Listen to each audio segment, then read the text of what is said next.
ಒಬ್ಬ ವಿದ್ಯಾರ್ಥಿಯ ಕನಸು ಒಡೆದ್ರೆ ಅದು ಕೇವಲ ಆ ವಿದ್ಯಾರ್ಥಿಯ ಸೋಲಲ್ಲ, ದೇಶದ ಭವಿಷ್ಯದ ಮೇಲಿನ ದಾಳಿಯಾಗಿದೆ. ಜಂತರ್ ಮಂತರ್ನಲ್ಲಿ ಮೊಳಗುತ್ತಿರುವಂಥ ಧ್ವನಿ ರಾಜಕೀಯದ ಘೋಷಣೆ ಅಲ್ಲ, ಅದು ಅನ್ಯಾಯದ ವಿರುದ್ಧದ ಸಿಡಿದ ಕೋಪವಾಗಿದೆ. ದೆಹಲಿ ಜಂತರ್ ಮಂತರ್ನಲ್ಲಿ ಸಾವಿರಾರು ವಿದ್ಯಾರ್ಥಿಗಳು ಬೀದಿಗಿಳಿದಿದ್ದಾರೆ. ಅವರ ಕೈಯಲ್ಲಿ ಅಧಿಕಾರದ ಬೇಡಿಕೆ ಇಲ್ಲ, ಹಣದ ಆಸೆ ಇಲ್ಲ. ಆದರೆ ಒಂದೇ ಒಂದು ಪ್ರಶ್ನೆ ಇದೆ. ವಿದ್ಯಾರ್ಥಿಗಳಾದ ನಾವು ಹಗಲು ರಾತ್ರಿ ಓದಿ ಪರೀಕ್ಷೆಯನ್ನು ಬರೆಯಬೇಕಾದ್ರೆ ಪೇಪರ್ ಲೀಕ್ ಮಾಡುವವರ ವಿರುದ್ಧ ಸರ್ಕಾರ ಏಕೆ ಕಠಿಣ ಕ್ರಮ ಕೈಗೊಳ್ತಿಲ್ಲ ಎಂಬುದು.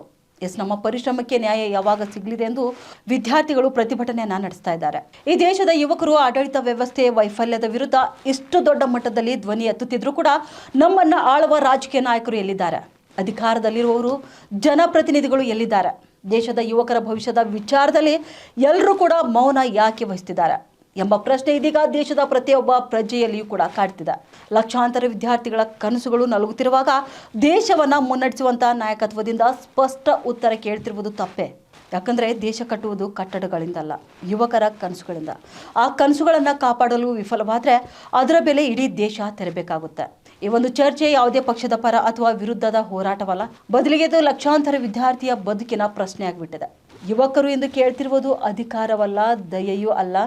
ನ್ಯಾಯ ಬೇಕು, ಪಾರದರ್ಶಕತೆ ಬೇಕು, ಜವಾಬ್ದಾರಿ ಬೇಕು ಮತ್ತು ತಮ್ಮ ಭವಿಷ್ಯ ಸುರಕ್ಷಿತ ಎಂಬ ಭರವಸೆ ಬೇಕು ಎನ್ನುವುದು.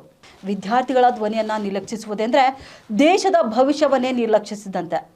ಏನಾದರೂ ನಮ್ಮನ್ನು ಆಳುವ ಜನಪ್ರತಿನಿಧಿಗಳು ತಮ್ಮ ಕುಂಭಕರ್ಣ ನಿಧಿಯಿಂದ ಎಚ್ಚರಗೊಂಡು ವಿದ್ಯಾರ್ಥಿಗಳಿಗೆ ಬೆಂಬಲ ನೀಡ್ತಾರಾ ಎಂಬುದನ್ನು ಇದೀಗ ಎಲ್ಲರೂ ಕೂಡ ಕಾದು ನೋಡಬೇಕಾಗಿದೆ.